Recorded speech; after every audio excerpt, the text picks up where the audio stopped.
Hello friends, आप सभी का अपने एच ट्यूटोरियल पर स्वागत है। तो आज हम लोग क्लास 9th का वीकली टेस्ट सोशल साइंस का वेरी वेरी इंपॉर्टेंट क्वेश्चन देखने वाले हैं। आप लोगों का अगला वीकली टेस्ट 19 अक्टूबर 2023 को होने वाला है। तो उस टेस्ट में जो क्वेश्चन पूछा जाएगा वो सब हम लोग यहाँ पर देखने वाले हैं। इंपॉर्टेंट क्वेश्चन है और टेस्ट से पहले और एक मैं very very very very very important question upload कर दूंगा, इसलिए चैनल को सब्सक्राइब करके रखिएगा ताकि जो इंपॉर्टेंट क्वेश्चन आए टेस्ट से पहले उसका आप देख कर रहिएगा, वहाँ से काफ़ी ज़्यादा क्वेश्चन मैच करता है।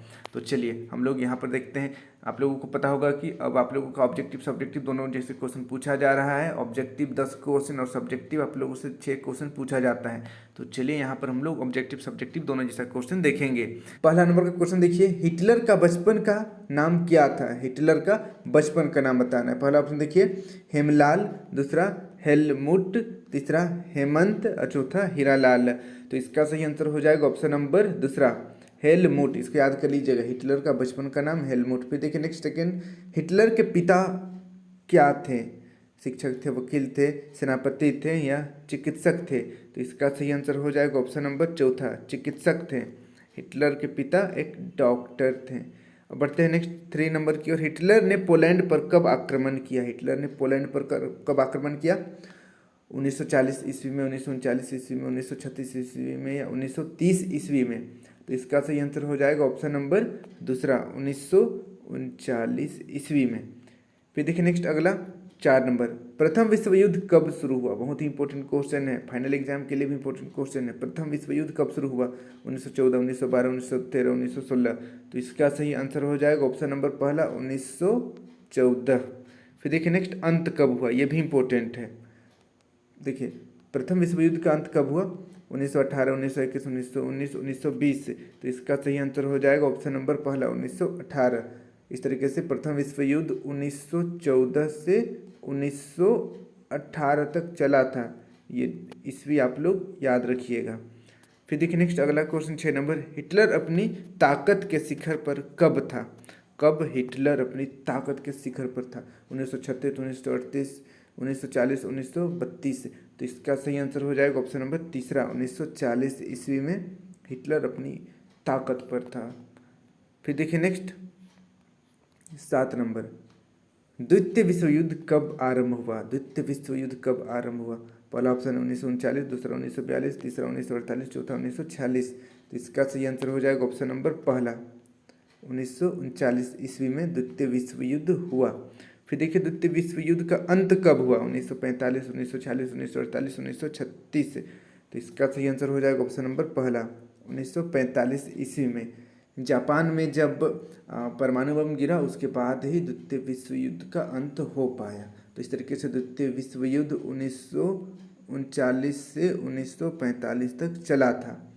ये भी इम्पोर्टेंट ईयर है, इसका आप लोग याद रखिएगा। बढ़ते हैं नेक्स्ट अगला क्वेश्चन की ओर। 9 नंबर का क्वेश्चन देखिए, भारत में वर्तमान जनसंख्या कितनी है? अभी वर्तमान जनसंख्या बताना है लगभग में। तो देखिए 125 करोड़, 135 करोड़, 150 करोड़ या 100 करोड़? तो इसका सही आंसर है ऑप्शन नंबर पहला। आप लोग कई बार सुने होंगे हमारे प्रधानमंत्री जी भाषण देते हैं 125 करोड़ जनता, तो 125 125 करोड़। फिर देखिए नेक्स्ट अगला 10 नंबर, भारत का सबसे साक्षर राज्य कौन सा है? ये भी इंपॉर्टेंट क्वेश्चन है। सबसे साक्षर राज्य कौन सा है? केरल, महाराष्ट्र, बिहार या गुजरात? तो इसका सही आंसर हो जाएगा ऑप्शन नंबर पहला केरल भारत का सबसे शिक्षित राज्य है। अब बढ़ते हैं अगला क्वेश्चन की ओर।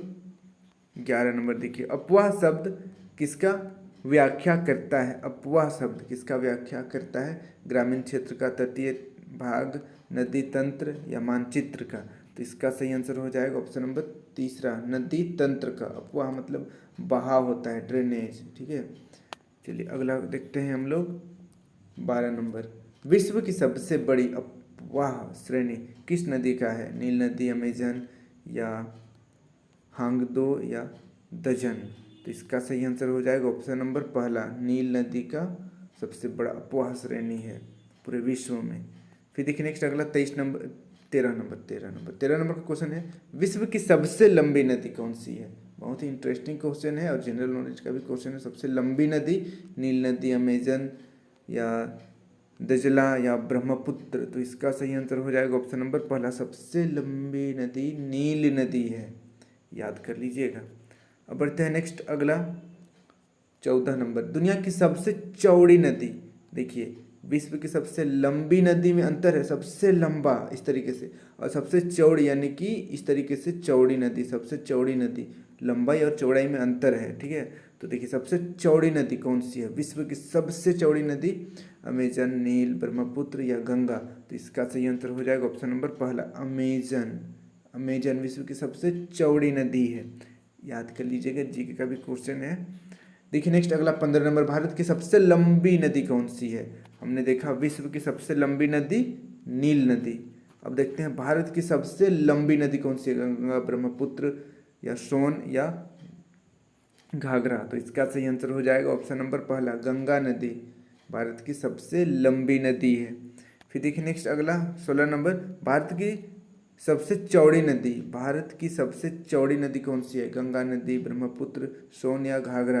तो इसका सही आंसर हो जाएगा ऑप्शन नंबर दूसरा, ब्रह्मपुत्र नदी भारत की सबसे चौड़ी नदी है। फिर देखिए नेक्स्ट 17 नंबर, भारत से निकलने वाली प्रमुख नदी, भारत से निकलने वाली प्रमुख नदी कौन सा है। देखिए गंगा है, सिंधु है, ब्रह्मपुत्र है या सभी है।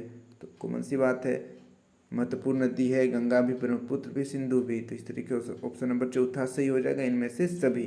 तो ये सभी इंपॉर्टेंट क्वेश्चन है, एमसीक्यू क्वेश्चन है, ऑब्जेक्टिव क्वेश्चन है, याद कर लीजिएगा। अब हम लोग पढ़ते हैं नेक्स्ट अगला कुछ सब्जेक्टिव क्वेश्चन देख लेते हैं।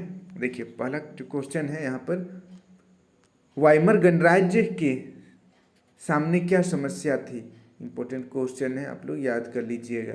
देखिए वाइमर गणराज्य के सामने क्या क्या समस्या थी। तो यहाँ पर देखिए वाइमर गणराज्य की प्रमुख समस्या निम्न प्रकार थी। पहला देखिए, प्रथम विश्व युद्ध के उपरांत जर्मनी पर थोपी गई वर्साय की कठोर एवं अपमानजनक संधि के लिए अधिकांश जर्मनवासी वाइमर गणराज्य को ही जिम्मेदार मानते थे। दूसरा देखिए, रूसी क्रांति की सफलता से जर्मनी के कुछ भागों में साम्यवादी प्रभाव तेजी से बढ़ा। फिर तीसरा देखिए, युद्ध अपराधी के रूप में जर्मनी पर 6 अरब पाउंड का जुर्माना लगाया गया, जिसे चुकाने में वाइमर गणराज्य असमर्थ था। फिर चौथा देखिए, जर्मनी द्वारा हर्जाना चुकाने से इनकार करने पर फ्रांस ने जर्मनी के औद्योगिक क्षेत्र रूर पर कब्जा कर लिया, जिसके कारण वाइमर गणराज्य की प्रतिष्ठा को बहुत हानि हुई। यहाँ पर हानि होगा, हानि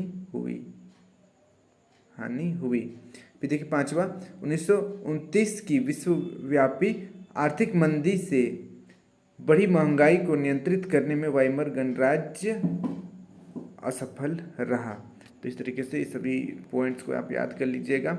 यहाँ पर देखिए 5 पॉइंट्स है, तो इसमें से कोई भी आप 3 इम्पोर्टेंट याद कर लीजिएगा, छोटा छोटा। यहाँ पर देखिए अगर मैं बात करूँ तो दूसरा, तीसरा और यहाँ पर देखिए लास्ट 5वां काफ़ी छोटा छोटा है, इन सभी को आप याद कर लीजिएगा। देखिए अगला क्वेश्चन बढ़ते हैं हम लोग। अगला क्वेश्चन देखिए, ब्रह्मपुत्र नदी की विशेषताएं लिखिए। ब्रह्मपुत्र नदी की विशेषता लिखना है।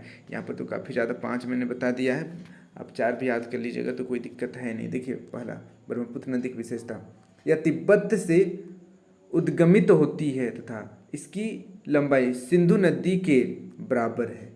फिर देखिए ख नंबर, यह अपने साथ बड़ी मात्रा में अपसाद यानी कि गाद को बहाकर ले जाती है। तीसरा, यह तिब्बत स्थित हिमालय पर्वतमाला के समांतर बहती है। फिर देखिए घ नंबर, यह नमचा बरुआ में अंग्रेजी में यू आकार की मोड़ लेती है तथा अरुणाचल प्रदेश के निकट भारत में प्रवेश करती है। फिर देखिए अंगा नंबर, यह बंगाल की खाड़ी में गिरती है और गिरने के ठीक पहले अवसाद और गाद के अत्यधिक निक्षेपों के कारण विभाजिकाओं को वेनी जैसी गूंथ देती है। तो इस तरीके से इन सभी पॉइंट्स को आप, विशेषताओं को आप याद कर लीजिएगा। अब बढ़ते हैं नेक्स्ट अगला क्वेश्चन की ओर। अगला क्वेश्चन देखिए, नदियों और झीलों के कुछ आर्थिक महत्व को बताएं। नदी और झील का क्या आर्थिक महत्व है। देखिए पहला नंबर, घरेलू उद्देश्य और फसलों के लिए नदियाँ जल उपलब्ध करवाती है, विशेषकर भारत जैसे देश में जहाँ फसल मानसून पर निर्भर होती है। दूसरा देखिए, वे गाद और तलछट बहाकर लाती है। लाती है का स्पेलिंग थोड़ा सा देख लीजिएगा, लम्बे करता में देखिए लाती होना चाहिए, टाइपिंग मिस्टेक है। जो बाढ़ मैदानों को उपजाऊ बनाते हैं और देश को एक सबसे उपजाऊ कृषि भूमि प्रदान करती है। देखिए ग नंबर, नदियाँ परिवहनीय अपशिष्ट को जमने नहीं देती, उसे गलाकर नष्ट कर देती है। फिर ग नंबर देखिए, नदियों के साथ साथ औद्योगिक विकास फलता फूलता है, क्योंकि अनेक औद्योगिक प्रक्रियाओं में जल को ही कच्चे माल के रूप में प्रयुक्त किया जाता है, जैसे शीतलक में और जल विद्युत उत्पादन में। फिर देखिए लास्ट यहाँ पर हम लोग देखते हैं 5वां नंबर, नदियाँ परिवहन के साथ अंतर्देशीय जलमार्ग उपलब्ध करवाती है। तो इस तरीके से काफ़ी ज़्यादा हो गया, 5 काफ़ी, या 5 याद कर लीजिएगा, काफ़ी है। बढ़ते हैं नेक्स्ट अगला क्वेश्चन की ओर। यहाँ पर देखिए, सर्व शिक्षा अभियान क्या है? सर्व शिक्षा अभियान क्या है? देखिए, यह एक शिक्षा अभियान है जिसका उद्देश्य यह है कि 2010 तक 6 से 14 वर्ष आयु वर्ग के सभी स्कूली बच्चों को प्राथमिक शिक्षा अवश्य प्रदान की जाए।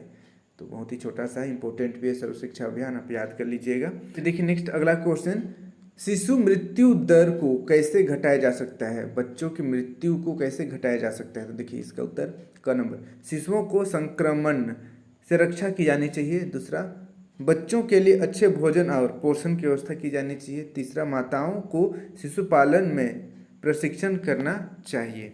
फिर देखिए नेक्स्ट अगला क्वेश्चन है, बेरोजगारी शब्द से आप क्या समझते हैं? बेरोजगारी, अनएम्प्लॉयमेंट से आप क्या समझते हैं? इसका उत्तर देखिए, यदि किसी विशेष वर्ग के लोग काम करने के योग्य होते हैं और काम भी करना चाहते हैं परंतु उन्हें काम नहीं मिलता, तो ऐसी अवस्था को बेरोजगारी कहते हैं। जैसे आप पढ़ लिए हैं काफ़ी ज़्यादा, जैसे आप ग्रेजुएटेड हैं फिर भी आपको जॉब नहीं मिल रहा है, तो बेरोजगारी है।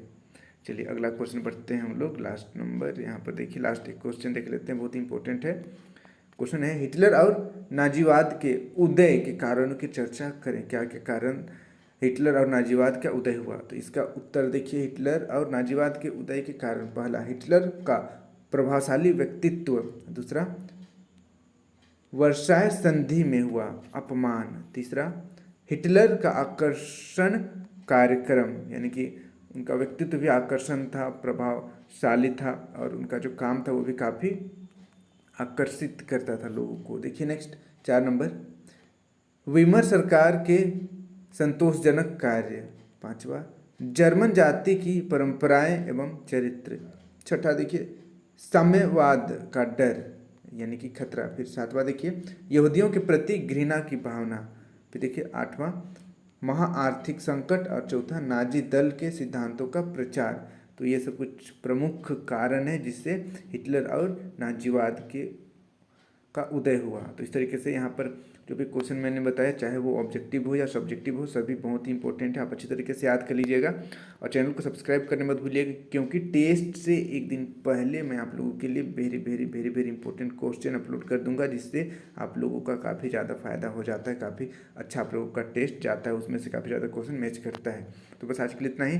वीडियो को अपने सभी दोस्तों के साथ शेयर कर दीजिएगा ताकि उन्हें भी इस वीडियो का लाभ हो सकेगा, और चैनल को सब्सक्राइब करना मत भूलिएगा। Thank you for watching video. जय हिंद, जय भारत।